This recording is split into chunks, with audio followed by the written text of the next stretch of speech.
SC ST BC minority కార్పొరేషన్లకు సంబంధించిన సంస్థలు ఈ కార్యక్రమాన్ని ఏర్పాటు చేసి నాతో పాటు ముఖ్య అతిథులుగా ఉప ముఖ్యమంత్రి వర్యులు బట్టి విక్రమార్క గారిని, సహచార మంత్రివర్గ సభ్యులని,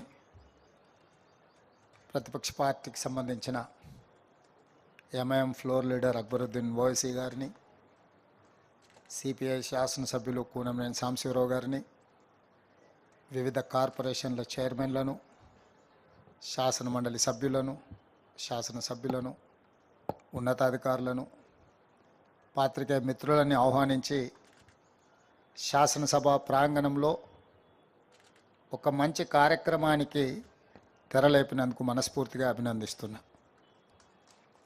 మిత్రులారా, డిసెంబర్ 3, 2023 నాడు ఫలితాలు వచ్చిన తర్వాత డిసెంబర్ 7, 2023 నాడు ఎల్బీ స్టేడియంలో ప్రమాణ స్వీకారం నిర్వహించి డిసెంబర్ 9, 2023 నాడు ఇదే ప్రాంగణంలో తెలంగాణ రాష్ట్రంలో ఉన్న సోదరీమణులకు అందరికీ కూడా ఆర్టీసీలో ఉచిత బస్సు ప్రయాణాన్ని, అదేవిధంగా పేదలకు ఆనాడు డాక్టర్ వైఎస్ రాజశేఖర రెడ్డి గారు ముఖ్యమంత్రిగా ఉన్నప్పుడు ప్రారంభించిన రాజీవ్ ఆరోగ్యశ్రీ పథకాన్ని 10 లక్షల రూపాయలు పేదల వైద్యానికి అందించే విధంగా ప్రభుత్వం ఏర్పాటు చేసిన 48 గంటల్లోనే ఈ ప్రాంగణంలో మనం ప్రారంభించుకున్నాం. ఆ తర్వాత నిరుద్యోగ సమస్య కావచ్చు, రైతు రుణమాఫీ కావచ్చు, రైతు భరోసా కావచ్చు, గృహ జ్యోతి కావచ్చు, ఈ రకంగా ఎన్నికల సందర్భంగా మనం ఇచ్చిన హామీలను ఒకటొకటిగా అమలు చేస్తూ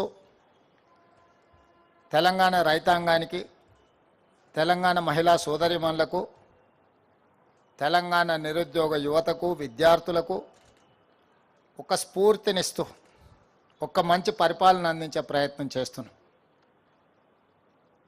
దాంట్లో భాగంగా 15 నెలలు పూర్తి చేసుకుంటున్న సందర్భంలో మొదటి 10 నెలల్లోనే దాదాపుగా 57,924 ప్రభుత్వ ఉద్యోగ నియామకాలు చేపట్టడం ద్వారా ఈ దేశంలోనే మన ప్రభుత్వం చరిత్రను సృష్టించింది.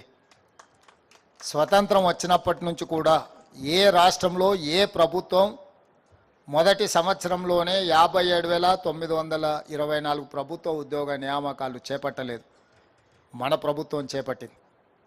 అదేవిధంగా రైతులకు 25,35,000 మంది రైతులకు 20,617 కోట్ల రూపాయల రుణమాఫీ చేయడం ద్వారా ఈ దేశ వెన్నెముకైన రైతాంగాన్ని అప్పుల ఊబిలో నుండి బయటికి తీసి ఆత్మస్థైర్యంతో నిలబడే విధంగా మనం కార్యాచరణను తీసుకొని ముందుకు వెళ్ళినాం. ఆడబిడ్డలు దాదాపుగా 150 కోట్ల బస్సు ట్రిప్లను ఈనాటికి పూర్తి చేసుకొని 5,005 కోట్ల రూపాయలు ఆడబిడ్డల బస్సు ఉచిత ప్రయాణానికి రాష్ట్ర ప్రభుత్వం నిధులను కేటాయించి ఆడబిడ్డలకు అండగా నిలబడ్డాం. ఇదే కాకుండా దాదాపుగా 200 యూనిట్లు ఉచిత కరెంటు పేదవాళ్ళ ఇళ్లకు ఇవ్వాలని గృహజ్యోతి పథకం ద్వారా ఏదైతే హామీ ఇచ్చినామో ఈనాడు 50 లక్షల కుటుంబాలు ఈ పథకాన్ని సద్వినియోగం చేసుకుంటున్నాయి. 50 లక్షల కుటుంబాల ఇళ్లలో వెలుగు చూస్తున్నాము, వాళ్ళ కళ్ళల్లో ఆనందం కనిపిస్తుంది అని అంటే ఈ ప్రభుత్వం ఈ పథకాన్ని అద్భుతంగా అమలు చేస్తుంది. అదేవిధంగా ఆనాడు దీపం పథకం ద్వారా కట్టెల పొయ్యి నుంచి ఆడబిడ్డలకు విముక్తి కలిగించి గ్యాస్ సిలిండరు, స్టవ్ ఇచ్చి 400 రూపాయలకే సిలిండర్ ఇచ్చినాం. కాలక్రమేణా సిలిండర్ 1,200 రూపాయలకు పెరిగింది. తిరిగి కట్టెల పొయ్యికే ఆడబిడ్డలు బలయ్యే సందర్భం వచ్చినప్పుడు 500 రూపాయలకే సిలిండర్ ఇస్తామని చెప్పి ఈరోజు 43 లక్షల కుటుంబాలు 500 రూపాయలకే సిలిండర్ పథకాన్ని దిగ్విజయంగా వినియోగించుకుంటున్నారు. ఆడబిడ్డలందరూ కూడా ఆనందంగా ఉన్నారు.